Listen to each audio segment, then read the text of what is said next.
Pendant la prise de la caserne, j'étais à l'intérieur avec les réfugiés. J'étais debout sur une des fenêtres pour réceptionner la nourriture et l'eau qui venaient de l'extérieur et pour l'amener à l'intérieur. Et en fait, les CRS se sont mis à charger les manifestants qui se trouvaient à l'extérieur.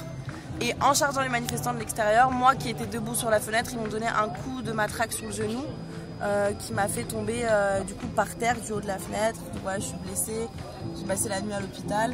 Donc en fait, la mairie de Paris a commencé par proposer 40 places, puis 60, puis 70. Et les réfugiés ont dit non, non, non, parce qu'ils voulaient vraiment qu'un maximum de réfugiés soient logés. Du coup, ils ont dit oui à 110 places. Les 110 personnes sont encore en hébergement. Ouais. Il y a un centre à Nanterre et 2 centres à Paris. C'est des centres d'hébergement. Donc moi, je suis en contact avec certains d'entre eux qui y sont. Ils me disent qu'ils sont 5 par chambre, dans des petites chambres. Et en fait, ils n'ont pas le droit d'être dans le centre la journée. Donc ils partent le matin, ils y retournent le soir, mais c'est interdit pour eux de rester dans le centre la journée. Malgré tout, il reste environ entre 80 et 100 réfugiés qui sont ici au Jardin des Halles. Donc il n'y a pas de place d'hébergement pour eux. Parmi eux, il y a des mineurs qui sont là, des femmes, des enfants. Et il y a aussi un campement à Austerlitz où il y a environ 80 personnes qui continuent à rester et qui n'ont pas d'hébergement.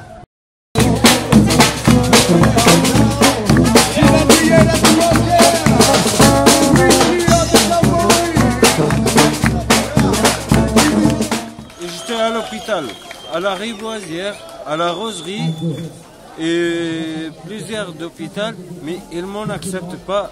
J'en ai les pieds gonflés, j'avais des gros douleurs, je sais même pas quoi faire. Beaucoup de citoyens se sont manifestés, sont venus apporter des denrées, des vivres, des outils de première nécessité et puis des produits d'hygiène aussi.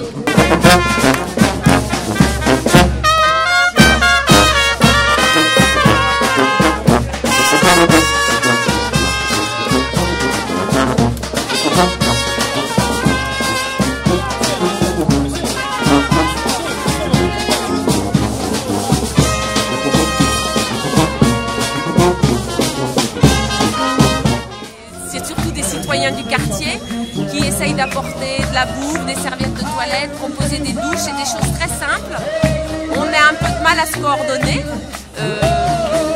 Alors il y a un panneau d'affichage, c'est celui-là qu'il faut absolument utiliser pour donner des informations sur l'aide juridique.